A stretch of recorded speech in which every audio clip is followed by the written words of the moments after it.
빅데이터로 인터넷에서 화제가 되고 있는 이슈를 살펴보는 시간입니다. 이슈 이수다.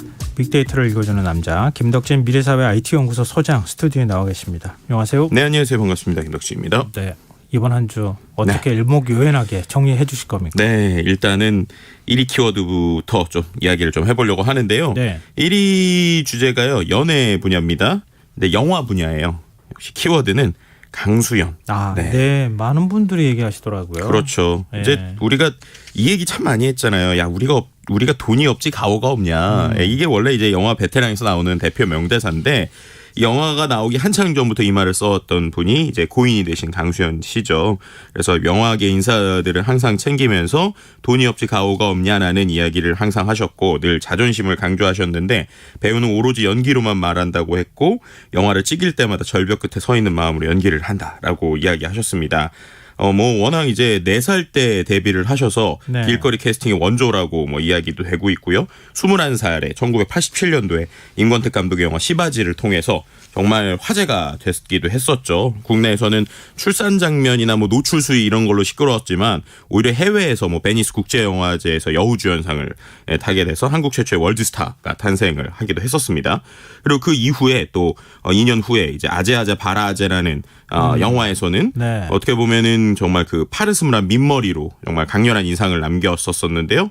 오히려 이제 비군이 여기니까 머리 깎는 것이 당연하다라고 하면서 아무렇지 않게 삭발을 단행했었던 모습도 놀라웠었고 특히 고래사냥 2 영화에서는 원효대교에서 한강에 뛰어드는 장면을 대역 없이 소화를 하다 보니까 이런 그녀에게 팬들이 이른바 깡수연이라는 별명을 붙여주시기도 했었죠. 그래서 남의 인생을 내가 흉내내는 건데 할 수 있는 한은 거기에 도움이 된다면 뭐든지 해야 된다라고 생각했었던 고 강수연 씨가 세상을 떠나게 되자 많은 추모의 글들이 가득했고요. 등대 같은 분이다, 자랑스러운 선배다, 멋진 누나다 같은 키워드들이 나오게 됐습니다. 그래서 이제 올해 넷플릭스에서 공개 예정인 영화 정의라고 하는 영화가 이제 강수연 씨의 유작이 됐고요. 원래 이제 강수연 씨의 최종 목표는 연기자라는 할머니 배우가 되는 것이라고 이야기를 했는데 아쉽지만 그 약속은 지키지 못하고 세상을 떠나셨습니다. 네. 정말 50대 중년 세대 이상은 같은 시대를 살아왔다 이렇게 해도 과언이 아니어서 그렇죠. 아마 많은 분들이 좀 아쉬워하셨던 것 같습니다. 또 안타까워하시기도 하셨고요. 그러니까요. 또 다른 영화 분야 키워드가 있다면서요? 네, 닥스2라고 하는 키워드인데요. 이게 뭐냐면은 이제 연일 신기록을 경신하고 있는 닥터 스트레인지 2 영화입니다. 이게 이제 마블 스튜디오에서 나오고 있는 영화인데 우리나라에서만 개봉 5일 만에 누적 관객 수가 349만 명을 넘어섰어요. 이게 이제 2020년도부터 2022년 그러니까 코로나 기간 동안에 사전 최고 예매량 또 최고 오프닝 스코어 최단 기간 300만 돌파 이런 것들이고요. 스파이더맨 이제 지난해 최고 흥행작이었는데 그것보다도 3일 앞서서 최단 기간 300만을 돌파했습니다. 우리나라뿐만 아니라 미국 전 세계에서도 흥행 기록 계속 이어지고 있는데요. 미국에서만 오프닝 스코어가 우리나라 돈 2,350억. 그래서 올해 최대 스코어였고요. 네. 지금까지 있었던 또 이제 이 닥터 스트레인지가 미국에서만 4,545개의 극장에서 상영이 되고 있다고 그래요. 이게 이제 코로나19 이후에 가장 많은 상영관 수이자 역대로도 5번째 규모라고 하는데요. 그만큼 어떻게 보면 이제 우리나라 사람뿐만 아니라 전 세계적으로 마블 사랑 대단한 것 같기도 하고 또 한편으로는 팬데믹 시대 이후에 영화관에 좀 훈풍이 다시 부는 거 아니냐. 이런 시기도 잘 선택한 것 같아요. 그렇죠. 근데 이제 조금 또 여기에서 좀 안타까운 키워드가 하나 나와요. 이게 뭐냐면 영화관 업계가 이렇게 기쁨의 탄성을 지르기도 전에 좀 이른바 이제 불편한 진실이 먼저 좀 SNS에 공개가 됐습니다. 이게 어떤 거냐면요. 한 국내 멀티플렉스 영화관의 직원이 지난 6일 직장인 익명 커뮤니티에다가 이런 글을 올렸어요. 지금 시키는 그 팝콘 직원들 수명 갉아서 드리는 겁니다. 라는 내용이에요. 그러니까 이게 뭐냐면 코로나 시기에 인력을 많이 줄였다고 해요. 그런데 이제 코로나 이전에는 한 곳에 직원이 6, 7명 있었고 아르바이트도 20명에서 50명이 있었었는데 지금은 직원 3명이서 3교대를 하고 있다. 그래서 영화 시작을 제대로 했는지 볼 사람도 없고 사고 안 나면 고마울 정도이고 그러다 보니까 대기 고객이 300명도 넘어가고 아르바이트 2명이서 모든 거를 하다 보니까 밥도 물도 화장실도 못 가고 일하고 있다. 이런 식의 이야기들이 올라온 것이죠. 이런 것들을 보고 멀티플렉스 측에서는 예상보다 많은 사람들이 극장을 찾아서 일시적으로 어려움이 있었다. 추가 인력 채용할 거다라고 얘기하지만 이거 좀 분명히 좀 짚고 넘어가야 되는 부분인 것 같습니다. 네. 일자리도 더 만들어줬으면 좋겠어요. 그러니까요. 그동안에 좀 어려웠는데 이제부터 조금씩 좋아진다고 하니까요. 네. 자, 2위 주제는 어떤 겁니까? 2위는 스포츠 분야고요. 축구 분야 당연히 손흥민. 그리고 또 오늘은 한 사람이 더 있습니다. 누구요? 이따가 손흥민 얘기부터 좀 하고 좀 말씀을 드리도록 할게요. 얘기 안 해도 너무 많은 분들이 그렇죠. 잘 알고 계실 것 같은데. 네, 그 손흥민 선수 말고 또 한 명의 선수를 좀 집중적으로 얘기를 하면 이분 얘기해야 됩니다. 네. 지소연 선수 얘기를 해야 돼요. 왜 중요하냐면 손흥민 선수는 워낙 이제 많이 아시니까 네. 지소연 선수 좀 집중해 보면 첼시 고별전을 이제 이번에 했습니다. 이번 시즌을 끝으로 이제 지소연 선수가 잉글랜드를 떠나게 돼요. 예. 그랬는데 이번에 또 마지막 경기 안방 고별전이 열렸는데 첼시 FC 위민이죠. 예. 첼시가 또 여자 슈퍼리그 3연속 우승을 했고요. 지소연 선수가 잉글랜드 무대에서만 12번째 트로피를 올리게 됐습니다. 와, 대단하네요. 그러니까요. 이제 어떻게 보면은 3연속 우승의 또 핵심 인력 중에 하나가 이제 지소연 선수라고 볼 수 있었을 것 같은데 마지막 경기에서 맨체스터 유나이티드 위민을 4대2로 제압을 하고 최종 18승 2무 2패로 리그 정상에 올랐고요. 전반전까지 1대2로 끌려가고 있었는데 후반전 시작과 함께 지소연 선수가 교체 투입이 됐고요. 그 이후에 후반 1분 때에 이제 그 첼시 에이스가 이제 다른 이제 에이스가 중거리 슈팅으로 동점을 만들었고 네. 그 다음에 이제 5분 뒤에 상대 패스를 지소연 선수가 직접 끊어내서 거기에서 이제 오른발 스루 패스로 단반에 상대 진영을 연결했고요. 그 다음에 이것이 실제로 골이 돼서 역전을 하게 됐습니다. 그래서 이런 이제 지소연 선수의 엄청난 이제 어떤 활약을 보고 영국에서도 대단했는데요. 네. 이제 영국 가디언지가 지난해 지소연 선수에 대해서 틀림없이 여자 슈퍼리그 사상 가장 뛰어난 외국인 선수이며 첼시에서 가장 창의적인 선수 중에 한 명이다라고 평가를 했고요.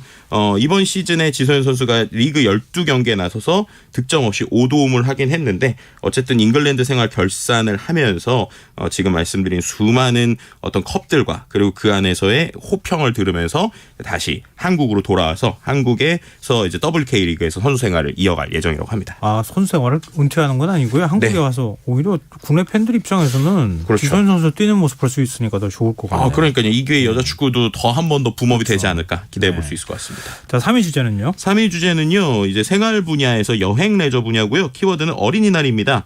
어떻게 보면 3년 만에 맞는 일상이었고 그 안에서 이제 황금 연휴 기간이었잖아요. 그러다 보니까 도심 관광지가 좀 북적이기도 했고 SRT가 하루 이용객이 8만 명이 넘어가기도 하고 어린이날 연휴에 국제선 이용객이 368% 급증하기도 했는데 기분 좋은 얘기만 있으면 참 좋겠는데 씁쓸한 뉴스도 좀 있었어요. 뭐요? 이게 뭐냐면 불법 캠핑과 관련된 이야기입니다. 그러니까 징검다리 연휴가 이어지면서 여행지 곳곳이 북적였는데 야영을 할 수 없는 곳에 텐트를 치고 고기를 굽는 경우도 있었는데요. 이게 참 좀 민망한 정도의 모습들이에요. 예를 들면 공영 주차장인데 원래는 거기에다가 그냥 캠핑카를 가지고 30대 텐트가 있고 화단에서 고기를 굽고 씻을 때는 공영 주차장 화장실 이용하기도 하고요.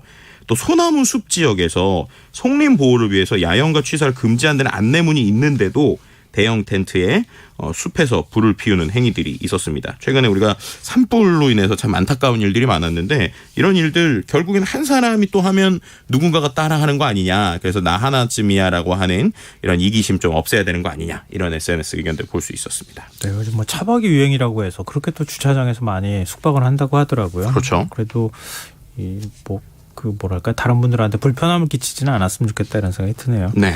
자, 4위 주제도 살펴볼까요? 네, 4위도 산업 주제고요. 저 분야는 레저 산업. 그러니까 어떻게 보면 어린이날과 연결이 되는데 여기서 네. 재미있는 키워드는 환급이라는 키워드가 나와요. 황금요? 네, 이게 뭐냐면 최근에 환급 마케팅이라고 할 정도로 이제 이슈가 되면서 분석한 건데요. 그러니까 예전에 그냥 할인을 해줬잖아요. 네. 근데 할인이 아니라 일단 쓰고 나서 뭐 10%를 다시 현금으로 돌려주거나 네네. 이런 식의 것들이 많아지는데 최근에 특히나 지역에서 축제들이 시작이 됐잖아요. 예. 근데 아시겠지만은 최근에 이제 지역마다의 상품권들이 있지 않습니까? 예. 그러니까는 타 지역에서 만약에 뭐 금액을 썼다라고 네. 하면 소비한 금액의 10%를 다시 그 지역의 상품권으로 이른바 환급해주는 네. 이러한 이벤트들이 많아진다고 해요. 그러니까 그걸 통해서 다시 지역 경제를 좀 활발하게 만드는 이러한 형태들.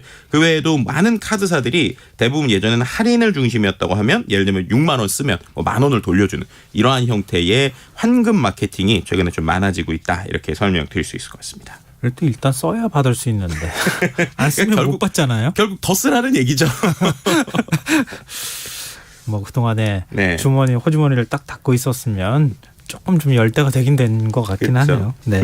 자, 마지막 5위 주제는요? 네, 5위는 IT 과학 분야인데요. 키워드가 탈주예요. 탈주요? 네, 그래서 이게 뭔가 하고 봤더니 상하이에서요. 맥북 제조업체인 애플 맥북 제조업체인 타이안 콴다 컴퓨터의 상하이 공장이 있습니다. 네. 근데 거기에서 100명의 직원이 한밤중에 갑자기 공장을 탈주하는 탈주극을 벌인 영상이 100명이요? 네. 몇 명도 아니고요? 네, 트위터와 유튜브에 올라온 네. 거예요. 이게 뭐냐면 지난 5일 밤에 찍힌 것으로 보이는데 상하이 공장에서 100명이 넘는 직원이 안전 요원을 밀치고 공장 입구에 펜스를 뛰어넘어서 탈출하는 모습이 나온 건데 이게 뭐냐면 최근에 이제 상하이가 계속 공장 폐쇄나 여러 가지 상황 폐쇄가 되고 있잖아요. 네. 그러다 보니까 코로나19 확진자가 그 안에서 발생해서 노동자들이 공장 안에 그대로 갇힐 수 있다는 루머가 퍼지게 됐더니 아 우리는 공장에 갇힐 수 없어 라고 하면서 갇히기 전엔 탈출해야 돼? 네 그러면서 벽을 뛰어넘으면서 이렇게 탈출하는 모습이 영상에 찍힌 것이고요. 예. 이제 어떻게 보면은 이제 노동자들이 방역 통제를 점점 지치고 좌절하고 있는 것을 좀 보여주는 것이 아니냐. 그래서 블룸버그에서 이와 함께 주민들이 집에서 방역 요원들에 끌려가는 영상들도 8일에 중국 소셜 미디어에 올라왔는데 삭제됐다. 뭐 이런 얘기들까지 같이 볼 수 있었습니다. 요즘 상해 좀 봉쇄가 조금 좀 느슨해졌다 이런 얘기가 나오던데 네. 상해 시민들 입장에서 볼 때는 굉장히 공포스럽군요. 그렇죠. 왜냐하면 코로나19 확진자가 혹시나 나오면 거기 갇힐 수 있으니까 빨리 도망가야지라고 하는 것들이 현실로 와서 이렇게 갈 정도면 상당히 심각한 수준이다라고 우리가 간접적으로도 좀 느낄 수 있는 것 같아요. 이게 언제까지 계속 이런 일이 있어야 되는지 모르겠네요. 하여튼 참 우리나라에서 상상하기 어려운 일들이 계속 벌어지고 있는 것 같습니다. 네. 자, 오늘 이슈 이수다 여기서 마무리하겠습니다. 지금까지 김덕진 미래사회 IT연구소 소장과 함께했습니다. 오늘 말씀 고맙습니다. 네, 감사합니다. KBS 라디오 김성환의 시사야 1부 순서는 여기서 마무리하겠습니다. 2부에서는 반편수와 흔적의 역사 순서가 준비되어 있습니다. 전 11시